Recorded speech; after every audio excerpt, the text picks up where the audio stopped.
You just stepped into the grind zone, and this is Optional Bosses. I'm Kyle. And this is Abe. It's Jimmy. Alright, we're going to do Lethal Blow, which is where we just bash on something. That's why it's called Lethal Blow. Yeah, okay. It's clever. I guess the yeah, I can see how I can see how impressed they was with that. Yeah, it's very clever. Yeah. Yes. Okay. And anyways, we're talking about casual games and social games. That's right. All those Farmville lovers out there, all those social gamers out there, all those Facebook Mafia War players out there. Yeah, you guys are kind of like an infestation to like our like core gaming community. With too much money. Yeah, and y'all thrive off of it being free, but y'all somehow still spend tens of dollars every week and to get extra coins or what the fuck ever that y'all do. $1,000. And it's like a cheap system, like even like a little children's game, and they don't know any better, so they're like, "Hey, buy this." And the games suck. Yeah, that's the thing. Like it's usually the art sucks. Like they're like way too stupid looking. Or if the gameplay is actually good, it's because it's based off of another game. Like Angry Birds is based off of some other game entirely that came first. Yeah, you know what? I'm glad you brought that up. Yeah. Angry Birds didn't invent that game. No, that game's been around forever. They just put fucking birds and pigs in it. That's all they fucking did. They made it and made millions. Yeah, some would call that a genius move. That game is bought more as a property than Mario, so it is now the most popular video game of all time. Really? That's almost depressing. It is depressing. It is depressing. Yeah. Yeah, I developed a cutting problem on that day, but so yeah, I sought help. It's fine. Anyways, yeah, that's awful. I fucking hate that. Casual gaming kind of started with the Wii, right? I mean, like everything was always really core gaming. You know, like there were different ways of but like the mini game thing. I don't know, because the PS2i thing came out also. Yeah, I think there's always been like a little bit of casual gaming and a lot of stuff, especially in like Nintendo. Name some like in like the retro era. Like what we'll take like something like Super Mario Mario Kart. Like that's a watered down racing game with like props. But that's a genre, kart racing. That's true. Yeah. But even so, that's still kind of an easygoing. I don't genre. know. It feels like as widespread as I think the Nintendo Wii is what brought it to the forefront. I remember, like on the news, it was even in the news. It was just like this new gaming system. Yeah, it's like no one's ever given a fuck about video games until the Wii came out, and then all of a sudden everybody, we all play video games now. It's like, what y'all are playing are not games. They're usually like pointing, waggling simulators. Yeah, try playing a real game. I just don't understand, and like I'm all for getting grandma in to like play games with us. I'm down to expand the market, but like the social games have just eaten. But like because now that they're like, oh, this is such a big cash cow. Because I guess I guess the gamer culture is a little bit smarter than that. It's like I'm not going to be I know these little crappy games, but.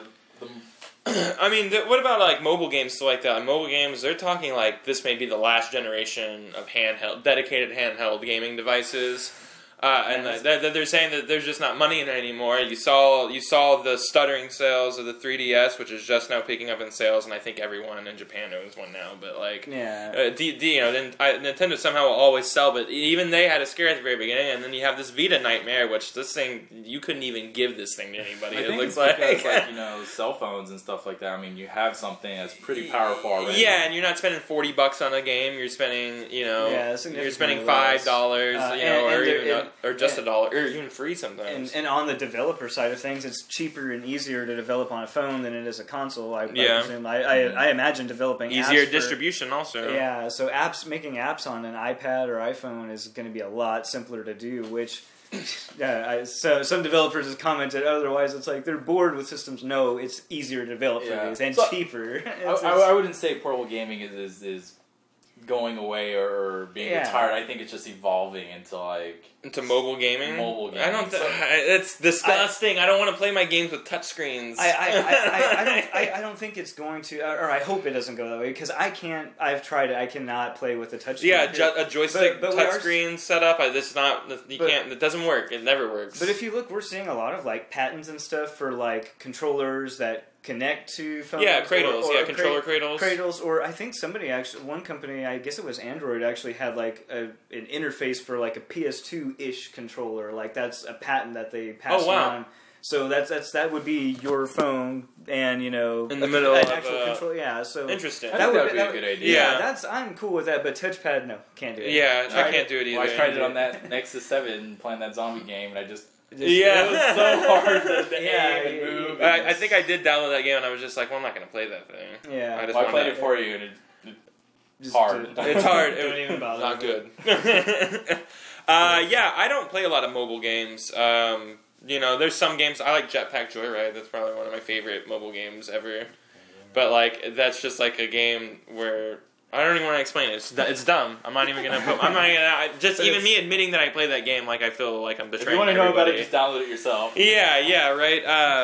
I don't know, you still have a phone from, like, 1999, so you probably don't play a lot of, like, mobile games. For a tech person, like I'm a big tech person. Yeah. I just don't like phones. Like I just use. He's phones. an electronic whisperer. I use phones for two things: to text and to talk. I don't yeah. need it to go to the internet. I don't need GPS. Oh, I'm with you on this one. It's just I don't need to spend all that. money. Yeah, you don't have a tech phone either. It's so weird. Archaic little phones. Yeah. So. Dude, what the fuck is that? You just pulled out something from a. Yeah. Boom, like a bomb. Oh my god. This is literally from a time. Y'all have time LG machines Samsung. in your pockets. Y'all are just pulling out props. Those things are comical props. This is at from a lost generation. This is back then, back when phones you could drop it and throw it and they don't break. And then they all came standard you with drop Snake. this iPhone and it just shatters. Do y'all's phone have Snake on it? No, I've got like some wonked out form of Tetris and Pac-Man. So I have like this billiards thing that's on a 60-second demo timer. You can almost strike a. You can play almost for 60 seconds. Then it tells you can buy this game. You can almost get your first strike off. Yeah. I don't know. So there is a market for casual games and stuff like that, and it comes off a little strong me saying that they're like infectious to our community, but like. Those are things that obviously sell to the masses, and we obviously know that video gaming industry is a business. Yeah. And if they just want to make quick money, they can obviously see this formula and adapt. EA. Yeah, EA, yeah. And they can adapt, to just doing mobile games, which is kind of scary, man. I don't want to, I want to be playing Metal Gear Solid 10 on my iPhone 600 or whatever. iPhone 6S G3 or whatever it's going to be. With Wi-Fi. With Wi-Fi. That's going to be the challenge moving into the next generation, though, because everything's just more expensive, and the hardware's more expensive to develop. It's more expensive. You need bigger teams, so it's gonna be interesting to see where this goes. Yeah, so it's scary. It's downright scary. It is scary. I don't like it. I don't like any of these. We're getting too. We're being those old people. Yeah, I know, right? It's like when rock and roll was changing. Like when they're just like, we don't understand the way that rock and roll is going. This is not real rock and roll. Back in our day, we had to walk uphill both ways to the game store. Back in our day, our controllers had wires on them. HDMI, what's that? Yeah, what the. Hey, you remember those chords that they were like colored and you had to put them into the colored? You had to like call back to those skills of like a child where you were matching up like holes and colors into the right corresponding ones. Yep. Yeah, all that's gone. Unless you own a Wii, I think they still do that. Yeah. I think the new ones are gonna still do it too, which is it's kind of dumb. It's like, who fucking owns these TVs anymore? Like no one uses probably that. The same people that are buying these systems. Yeah, I guess. Yeah. Oh, speaking of, I just want to throw it out there just because we got a lot of extra time, it looks like. But the Wii U, a really cool thing I saw with that, which would be cool for other games, is instead of having split screen, they were doing the split screen with one person on just the controller and the other person on the TV, but like you be playing in the same game or which whatever. Which is really cool. So you have your own Call of Duty. Right? Yeah, Call of Duty does that. Yeah, that looks cool. So that's pretty sick. That wouldn't that make one person have the advantage? It's like I got the TV and you get that little. How big is the screen? It's kind of big. It's probably. I think it's as big as his Nexus. Yeah, I think it's that big. It's not bad. Yeah, and it's right in front of you. I mean.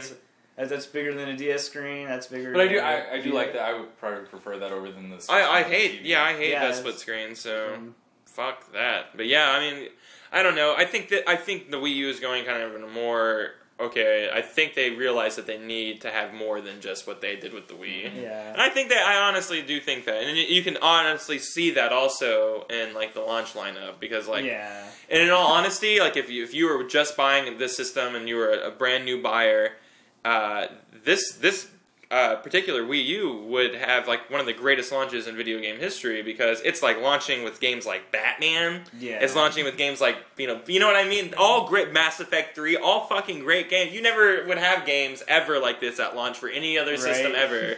You always go through that, like, phase of really fucking shitty games for the first year, and then you maybe have those couple diamond in the roughs, and then you get the slew of really good games, but, like...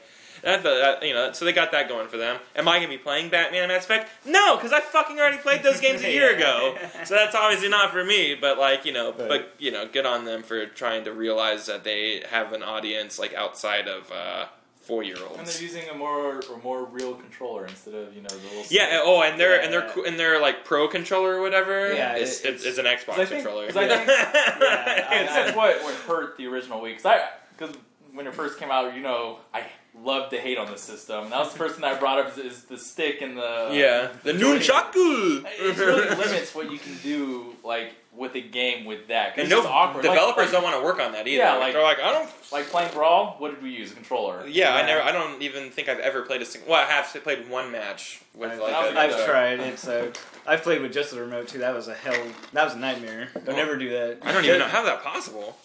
You jump with the up on the D-pad. Oh, that's what I jump with. Well, no, I mean, yeah, okay, well, it sucks for me. I use buttons to jump. I use buttons. Why does everybody in the world use buttons? I don't understand that. Why can't y'all... That's a classic Nintendo controller. A was jump, and you just... What? Yeah. A didn't jump, number one. Y jumps in Smash. No, I meant like the original Nintendo. Like, I don't know, because sometimes they flip. It's probably A. I don't know. Or A or B. One of the buttons, so I'm just a button jumper. Yeah, jump button. But, like, up... You jump. It makes sense. You press up and you jump. I just don't view it that way. It's just awkward for me. It's so weird. That's weird. It's like playing inverted. And like that's why I always sucked at wave dashing. Yeah, do you play inverted also? No, I don't play inverted. Jesus Christ. I've never understood the concept of that. I used to. GoldenEye come inverted? Turok did. That's where I got my use of my habit of using inverted, because I started with Turok and then I was like shit every time, and then I weaned off of it with like Halo. Yeah, because I'm trying to drug and getting off that inversion, that intervision, man. Yeah, because I remember back in Nintendo 64, I remember I was playing inverted for some reason. It was some game that we were playing. I want to say GoldenEye, but maybe it's not. It was probably Turok 2, dude. Cerebral Born, man. That was normal, and then I just remember somehow I just transitioned back to normal, and I just couldn't play inverted anymore. Yeah, I hate inverted. I don't understand how people are just like, I want the whole feeling of when I press up, I look down. Like flying a plane? Like flying a plane? Like, what do you not... Is that how you, like, perceive things, like, in your real life? It's just like, I need to look up right now, and you look down. It's like... It doesn't make any sense. Like, up is... That's kind of where it comes back to the jumping thing for me. It's just like, up is just up, but, like... In those games, Up is looking up. Yeah. That's true. Hey, that's a way you can look at it, because you use it to up smash, you know? No, that's right. I would never have to worry about accidentally jumping, but you know what? I've gotten good where I can just jump when I mean to jump, and just up smash when I mean to up smash. I don't know if y'all have heard of it. It's called skill. Maybe I'll show y'all a little of it next time. So you never see him up smash. So. Whatever, I up smash all the time. Sheik's up smash is not particularly very good. That's all. This is bullshit. It's come on, like a. Anyways, we got to get into our hyperbolic dream chamber. Oh yeah. You know what that is? That's where dreams come true, Jimmy. We just sit here and we dream it up, and it doesn't happen. Well, I mean, up here it does, up in our heads, but it's not going to happen. But that's why we call it the dream chamber. We're not really stepping into anything. Thank you for Anyways, okay. Anyways, we're going to do what RPG class are you? You know, just like, what do you choose? Maybe give a little reason why. Yeah. I always just choose warrior because I'm just bland. I don't know, but I always go warrior. I always go sword. I always tank because I can take a beating, real life and outside. Yeah. Yeah, that's why I gotta get that aggro on me, man. Gotta get that aggro on me. I gotta get everyone. I can't even take that serious. Gotta get that aggro, man. Yeah. So this is not going the way I wanted it to. So we're just gonna keep on going. Go ahead, go do it. It's a less common class. Usually like a red mage type, something that's like split between like. This is way too nerdy. I don't know what is a red mage. I don't know what is the difference between. I know what's the difference between a red mage and a regular mage. The red mage has like it can use like white magic, black magic. It can use swords and shit. It's kind of an all around character. Okay. It uses jack of all trades of the magic. Jack of all. Okay. Cool. Yeah, exactly. So it can heal. It can attack magic. It can use swords. It can use all different kinds of weapons. Are you a jack of all trades by day, Abraham? Pretty much. Yeah. Dabble in a lot of things. Oh yeah. Maybe you could dabble in editing so you can take over the movie project so Jimmy doesn't have to worry about it anymore. Yeah, I edited that movie twice. Oh, really? How many times have I seen an edited version of that? I've seen zero. I've seen zero too. The only person that actually has seen it is the person we don't talk to. I always kind of fancy that he's probably listening to these podcasts too. And whenever we talk about it, like he's just like, they're talking about me. With a very angry text or a handwritten note with Green Day in the background, and or he'll passive aggressively fix my grammar on Facebook. Oh yeah, that's always a good one. About that was like you saw it too, right? You saw it? Yeah. All right, we all saw this, and everyone ignored it too. That's pretty funny. Anyways, that's funny. Wow, that got derailed. Oh, it's your turn. RPG. I think we all know I'm always not necessarily a ranger class, but always something that shoots, and it has to be gun related. So if it was like an RPG and fantasy, like, you know... Well, like, okay, like we can say... let's say... But I'm not saying it's like, what would you choose for that? I'm not saying, because, like, you know, there's shooty things and that, too. They're just not... It would have to be, you know, guns, whether it's a flintlock or... What? Like, you know, if it doesn't have guns, I'm not playing this game. Oh, let's take World of Warcraft. I played Hunter. That's all I played, because it was the only class I could shoot. And I had 6 hunters. I played exactly the same. Like, I'm very consistent. Okay, so why did you have so many hunters that were exactly the same? Because I play them on different servers, or I'll play on different sides. You know, I'll have some alliance characters, and they're exactly the same name, exactly the same appearance, the same tech tree. It'll be exactly the same, and I just have fun with it. And I've tried playing other classes, you know, mage, warrior, druid, and I play, you know, level 30. There's not enough pew-pewing. And I'll even choose guns. You have 6 of the same character that looks exactly the same that plays exactly the same, that has the same name. Wow. Hey, everyone knows who I am because it's exactly the same. And I would choose, like, guns over like arrows. Okay, even if the arrows were stronger than the guns, I'll choose a weaker gun just because it was a gun. So this is Gauntlet Legends. Which character you use? The archer or? I would play any ranged class. I would prefer guns, but I'll take what I can get. So if there's only arrow, or some guy who shoots a crossbow or an arrow or something, that's the class I'll play. Jesus Christ! Are you playing Skyrim at all? How do you get through that? You're like, I stopped playing that game. That game sucks. Just guns. I got all the way. I'm just trying to remember. It was after. It's literally right at the beginning. I just remember I just picked up the bow and arrow and I played it a little bit and I was like, this is stupid. So because it just wasn't very good, like the arrow thing. So I switched over to being the magic caster, and I was like, "This is stupid. I don't want to play this anymore." And I just stopped playing, and I just haven't picked it up then. Maybe I just have to be in the right state of mind to just get myself through it. I've never heard of anyone who's just like, I've got to be in the right state of mind to play Skyrim. You just play. I enjoyed Fallout. Like, there's guns in that game. I know, it's great, and you can customize it. And wow. Okay, Jesus Christ. Okay, so how does that relate kind of to your real life? Like, Abe was saying that he's kind of jack of all trades. I say I grab aggro pretty well, and in real life you just like guns. All right, you're such a puzzle box, Jimmy. You offer so much. I like guns and I play the same characters. Hey, if anyone has any question about any range type unit, I'm the guy to go to. Okay, well, we gotta get out of here. That's overtime. That's great. This is Optional Bosses. We'll be back tomorrow. We need a real, like, sign out. These sign outs are sloppy. Yeah, Goodbye. Peace.